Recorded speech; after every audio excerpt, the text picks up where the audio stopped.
Wyoming Territory. August 1884, the train hissed and shuddered as it pulled away from the dusty depot at Rawlins Station, its wheels grinding like a final goodbye. Willow Prescott stood alone on the wooden platform, her gloved hands trembling around a worn carpetbag, the wind tugging at the hem of her traveling dress. She stared after the train, her breath caught in her throat, heart pounding like it was trying to run after it. He was gone. Her cousin, the one who had promised to meet her here, had never shown. She had waited through the heat of the day, the sun crawling across the sky, and now the last train was disappearing into the twilight. There was no one else on the platform, just her and the ache of being left behind. Willow blinked hard and swallowed the lump in her throat. She had sold everything back in Missouri. There was no going back. She had no money left, no plan. Just the letter in her pocket, now worthless, and the bruised memory of her father's voice telling her she was stronger than she thought. Then came the sound of boots on wood. Slow, measured. She turned, startled. A tall man stood a few paces away, his hat tipped low, a dust-coated duster hanging open over a plain shirt and worn trousers. His face was shadowed, but his stance was steady like he had seen storms and never once flinched. "You waiting for someone?" he asked, voice low, rough in a kind way. Willow hesitated. "I was." He stepped closer, the setting sun catching his face now. He was young, maybe 25, but his eyes held something older, like he had seen too much and kept going anyway. "Did they not show?" She nodded, then looked away quickly, embarrassed. "They were supposed to meet me. I came all the way from Springfield." "You got a place to stay?" "No," she said, quiet. He was silent a moment, then took off his hat and ran a hand through dark, wind-mussed hair. "Folks call me Quentin Rourke. I got a ranch about 7 miles out. You should not be left alone out here." "Not this late." Willow's brows furrowed. "I do not know you." "That is fair," he said gently, "but I am not about to leave you stranded, miss." She studied him. He was calm, solid. He did not look away from her. His voice had no urgency, no pressure, only a patient steadiness. "I am Willow Prescott," she said finally. Her fingers tightened around the handle of her bag. "I cannot pay you, not asking you to," he said. "I have a spare room. My sister used to stay in it. You can rest there tonight. Tomorrow we figure out what comes next." Willow hesitated. But the wind was colder now and the shadows stretched longer. She had no one else. And something about the way he stood, the way he waited for her to decide, made her believe he meant what he said. "All right," she said. He nodded once, then moved to where a sturdy buckskin gelding stood tied to a post. A small wagon was hitched behind it. He helped her into the wagon without a word, his hand warm and strong around hers. She caught her breath when his fingers closed around hers. She had not been touched in weeks, not gently, and for a second. She forgot the ache in her chest. They rode in silence for a time, the wagon creaking beneath them as the stars came out overhead. The land stretched wide and flat beneath the moon, a dry hush settling over the prairie. "You always help strangers?" she asked softly.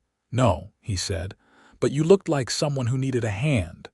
She turned her face toward him. "You do not know anything about me." "I know enough," Quentin said. "Your eyes look like you have not had a real night's sleep in a while, and people do not come this far west unless they are running from something or trying to start over." Willow stared forward. "Maybe both." He did not press her, just drove on, letting the quiet settle between them. By the time they reached the ranch, the moon was high. The house was modest but clean-looking, with smoke curling from the chimney. He helped her down, then led her inside. The spare room was small but welcoming. A quilt folded over the bed, a pitcher of water on the washstand. "I will be out in the barn if you need anything," he said. She met his eyes. "Thank you."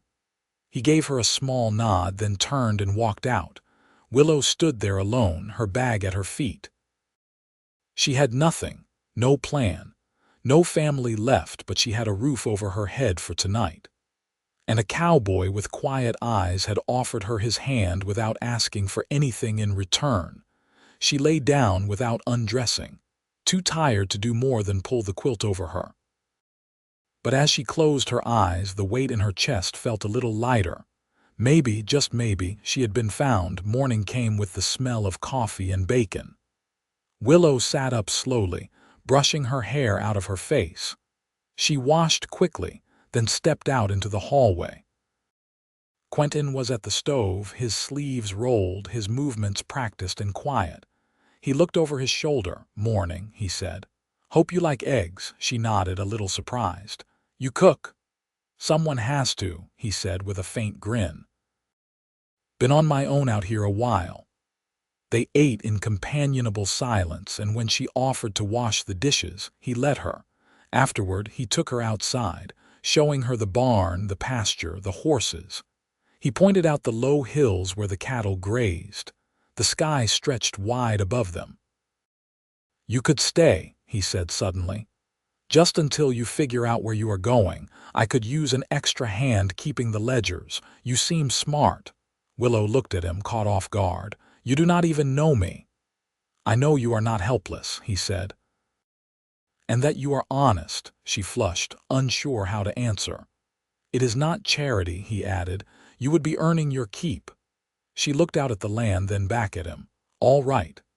They worked side by side that week, and something settled between them, not spoken, just there. She noticed how he always walked on the side closest to danger, how he never raised his voice, how he listened more than he talked. And Quentin noticed how she tilted her head when she was thinking, how she kept her sleeves rolled neatly even when she worked, how she never complained about the dust or the long days. One night, after the sun had gone down and they were sitting on the porch, Willow looked over at him. "I think I was meant to miss that train," she said. He turned his head, his eyes on hers. "Yeah," he said quietly. "Me too." By the second week, the mornings had begun to cool. The air tasted of dry grass and wood smoke, and the sun rose slower. Like it, too, was adjusting to the rhythm of late summer. Willow had taken to stepping out before breakfast, pacing the edge of the porch barefoot, her skirts gathered in one hand to keep them out of the dew. She never ventured far, just enough to breathe, to look out across the fields dotted with longhorns and the cottonwoods swaying along the creek. The quiet here didn't press in like it had back east. It opened. Quentin found her like that one morning, her back to him, her hair pinned up loose, curls tucked in a way that looked more practical than pretty. He didn't say anything at first, just watched her for a breath longer than he meant to. "I was going to ride down to the creek pasture," he finally said. "The fencing sagged some from the last storm. I could use another set of hands if you're willing." She turned, nodding once. "Let me get my boots." They rode out side by side, the horses stepping light over the hard, packed soil.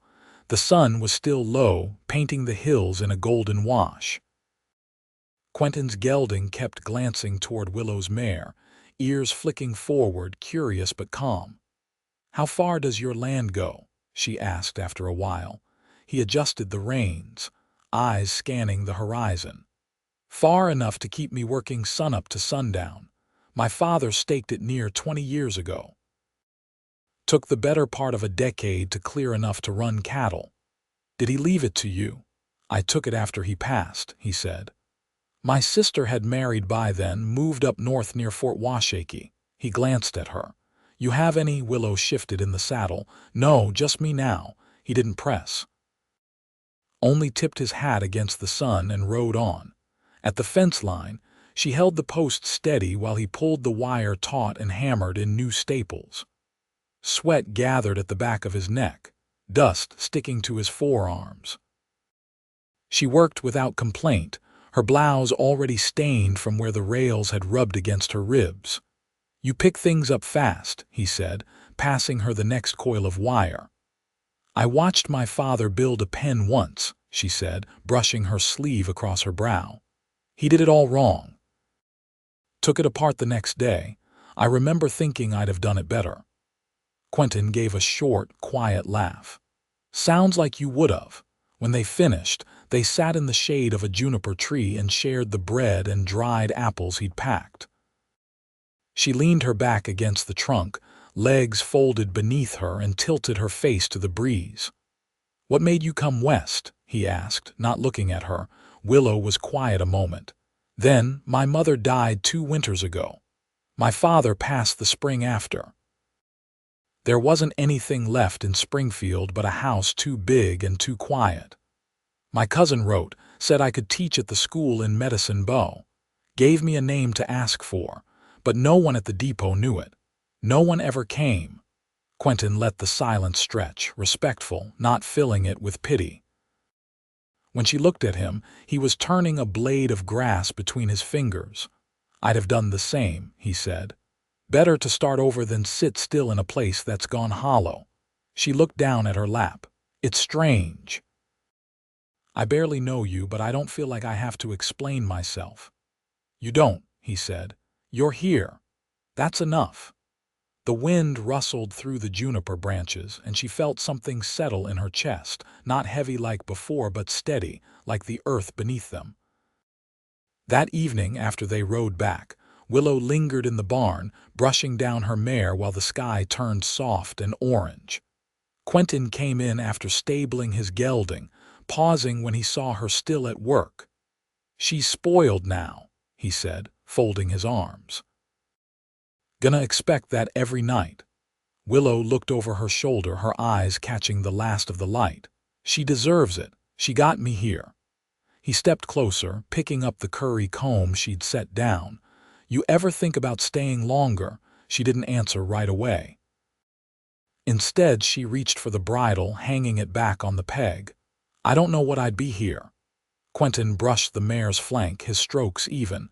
"You're already something. You just haven't named it yet." She looked at him then, really looked. And there was something quiet and certain in his expression, not expectation, not hope, just presence. "I wouldn't mind figuring it out," she said. He nodded once, like that made sense to him. They stood there until the oil lamp on the wall burned low, and the night folded around the barn warm and close. Neither moved to leave first. Neither needed to. The first frost came early that year, silvering the grass along the creek and stiffening the door hinges at dawn. Willow woke to the sound of Quentin splitting kindling in the yard, the axe rhythm steady but not rushed. She pulled her shawl tight and stepped outside, her boots crunching over the cold, packed dirt. "You always start the day like this?" she asked, her breath curling between them. He set the axe aside and looked over, his hair damp with sweat at the temples. "Keeps the stove fed." She crouched to gather the smaller pieces of wood, stacking them into the crook of her elbow.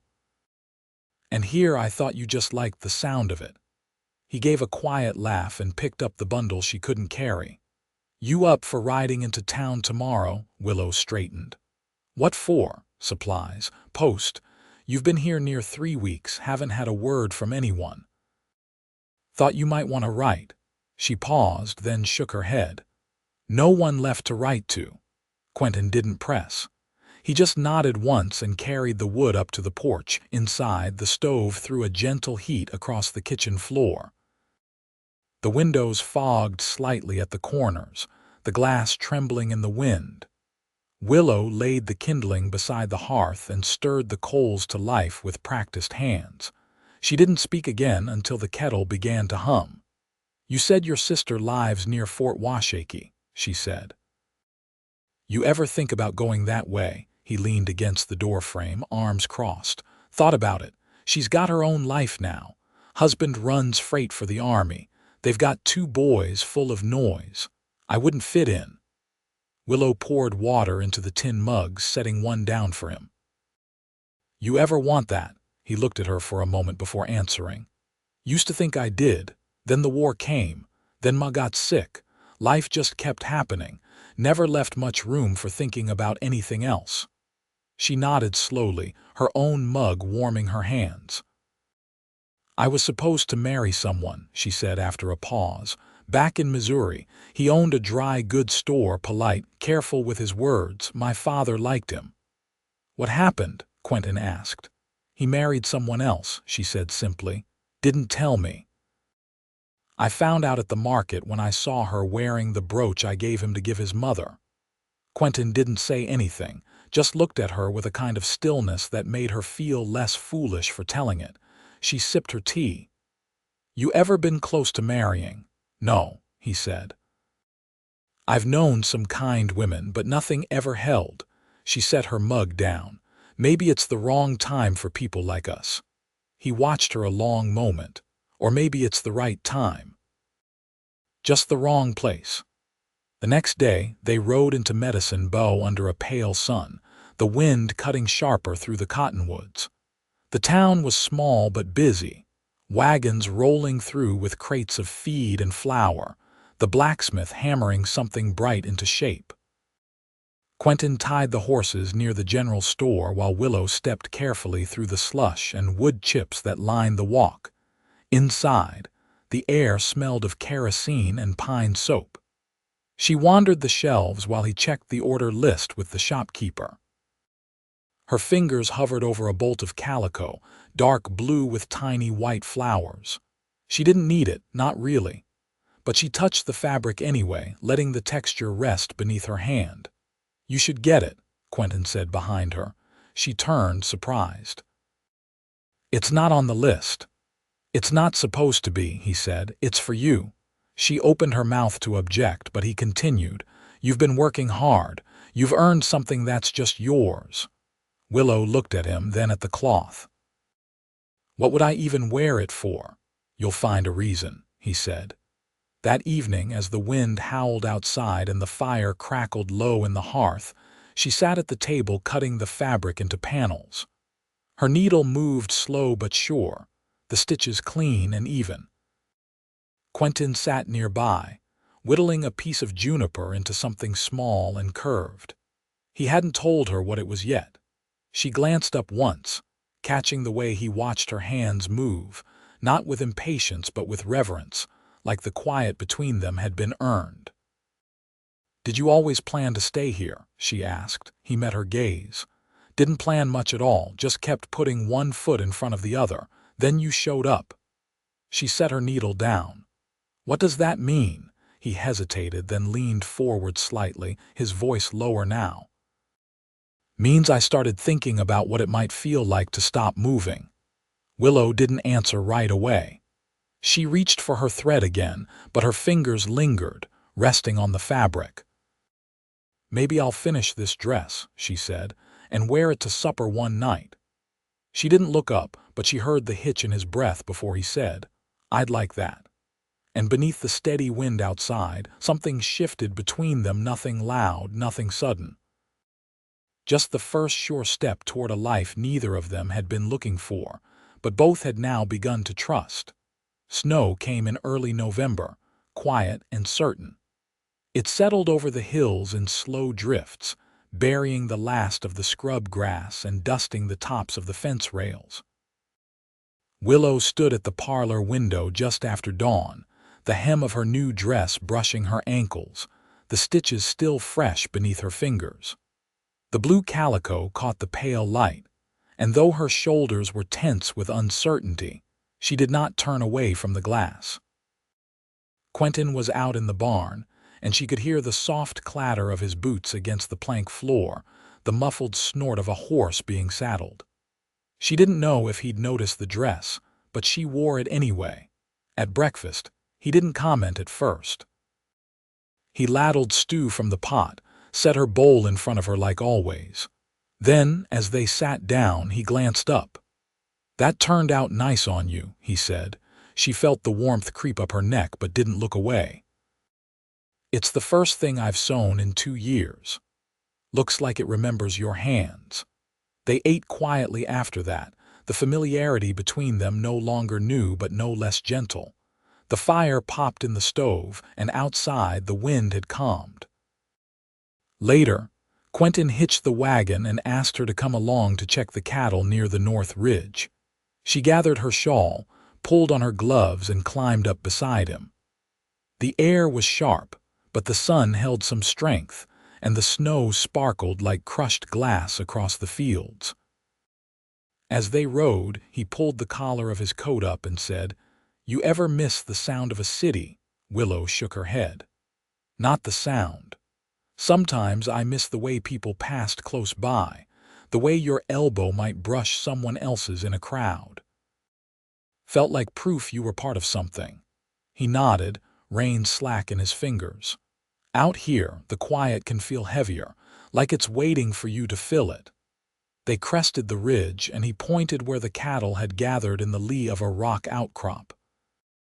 He counted under his breath, then swung down and checked the ground for signs of sickness or injury. She watched how he crouched low, fingers brushing the soil, how his eyes missed nothing. "You're good with them," she said. "Animals don't follow orders. They follow steadiness." Quentin stood, brushing snow from his trousers. "That's how I learned to handle people too." On the ride back, they passed the frozen creek, its surface glassed over but not yet thick enough to bear weight. Willow leaned forward, watching the current swirl beneath the ice. "My mother used to say winter tells the truth about things," she said. "You find out what holds and what breaks." Quentin didn't respond right away. When he did, his voice was quiet, almost careful. "What's holding for you?" She looked at him then, her eyes steady. "This place." "You." His hands stilled on the reins. The horses kept walking, their breath rising in small clouds. "Same for me," he said without looking away. That evening, after the horses were stabled and the lanterns lit, Willow found him on the porch, coat still on, a blanket folded beside him. He was whittling again, the small wooden shape nearly finished now. She sat down beside him on the bench, close enough to feel the warmth radiating from his shoulder. He turned the carving in his hand and held it out to her. It was a sparrow, wings tucked, delicate lines carved along the tail feathers. She took it carefully, her thumb brushing the grain. "Sparrow stays close to home," he said. "Doesn't need to go far to find what it needs." Willow didn't speak. She couldn't. The words caught somewhere behind her ribs. "I made it for you," he added. "Not because I think you ought to stay, but because I hope you want to." She looked at the bird for a long moment, then at him. "I do." He nodded once, like that was all he needed, and when he reached for her hand, she let him. His fingers were rough, but the way they closed around hers was sure. No questions. No promises spoken aloud. Just the quiet certainty of two people who had found steadiness in each other and meant to keep it. The snow kept falling, soft and slow, but inside the house, the lamps burned warm. The first calf came on a windless morning in March, born slick and trembling in the straw-matted corner of the birthing pen. Willow crouched beside the heifer, her sleeves rolled to the elbow, hands steady as she cleared the calf's nose with a strip of linen boiled clean just hours before. Her voice was low, quiet against the hush of the barn. "There you go," she whispered. "Come on now." The calf blinked, legs folding beneath it like kindling, ribs fluttering with effort. Quentin stood at the gate, not interfering, only watching her work with the kind of attention that came from trust, not worry. When the calf let out its first thin cry, he exhaled and stepped forward with a dry towel. "You've got a hand for this," he said, kneeling beside her. "I read through your ledger books," Willow replied, brushing her hair back with the back of her wrist. "This heifer was 2 weeks early. I thought she might not carry full term." Quentin looked at her then, not surprised, just quietly proud. "You've been reading the breeding logs. I wanted to understand the rhythm of things here." He reached for her hand, not for reassurance, but simply because he could. "You're part of that rhythm now." They stayed until the calf got to its feet, wobbling and blinking against the straw. Willow leaned into Quentin's side, warmth soaking through her from the shoulder down. Outside, the sun found its way through the gaps in the barn walls, laying long stripes of gold across the floor. Later that week, Quentin rode out to a neighbor's place to help mend a section of shared fence. Willow stayed behind to manage the house and tend the sick ewe that had taken to lying on her side near the fence line. The work was constant, but she moved through it evenly, her steps sure now, her sense of place no longer borrowed. When Quentin returned past dusk, hat dusted with trail grit, a rip along his cuff, he found supper already warming on the stove and a basin of water drawn beside the hearth. She met him at the door with a clean towel and a quiet smile. "I left you enough stew for 2 bowls," she said, taking his coat. He watched her move through the kitchen, nothing hurried, nothing uncertain. "It's a good thing you came off that train with nothing," he said. "I'd have had to earn you otherwise." She turned, drying her hands. "You did earn me." "Every day since." He stepped across the room, brushed back a loose curl from her cheek. "I've been thinking of asking you something." Willow tilted her chin. "Then ask." He reached into his vest pocket and drew out a small ring, brass, modest, the band polished smooth from years of wear. "It was my mother's. She wore it working, riding, birthing 2 children. Said if a thing couldn't take the weight of a life, it wasn't worth wearing." Willow didn't speak. Her eyes shone, but she didn't look away. "I want a life like that," Quentin continued. "One with you in it. Not borrowed or waiting, ours." She held out her hand, steady as anything. "Then put it on me." He did, his fingers careful, reverent. The ring settled just above her knuckle, worn and perfect. They married in April, under the cottonwoods near the creek where the water had begun to run again. The preacher rode in from town, and the only guests were the neighbor couple who helped hold the horses and brought a jar of sweet preserves as a gift. Willow wore a new dress she'd sewn from pale green muslin, and Quentin wore his best shirt, the collar pressed flat with a hot iron and a prayer. Afterward, they walked the edge of the pasture while the sun eased down behind the hills. Willow held her skirts just above her boots, and Quentin kept his hand at the small of her back, not for show, just for the feel of her there, close. "I used to think I'd always be alone," she said. "And then I stopped thinking altogether. I used to keep a plate upside down on the table," he said, "like I was saving space without admitting it." She laughed softly. "I never noticed. I switched it the day after you arrived." "Made it right." They stopped beneath the last light of the day as the shadows lengthened across the land that was now theirs together. Willow turned to face him, her hands clasped behind his neck. "This place has a soul," she said. "And you've let me be part of it." "You're more than part of it," he answered. "You're what makes it home." They kissed there, slow and sure, no urgency to it, just the kind of kiss meant to last, like the land itself. They built a new room that summer, with windows that opened wide to the eastern light, and shelves deep enough to hold the books Willow began collecting from the traveling seller who passed through every 3rd month. Quentin added a side barn to better separate the birthing stalls, and Willow kept the ledgers with a precision that made his mouth twitch when he tried to read her notes aloud. That winter, they hosted the neighbor couple for supper twice, and Willow baked bread that rose just right.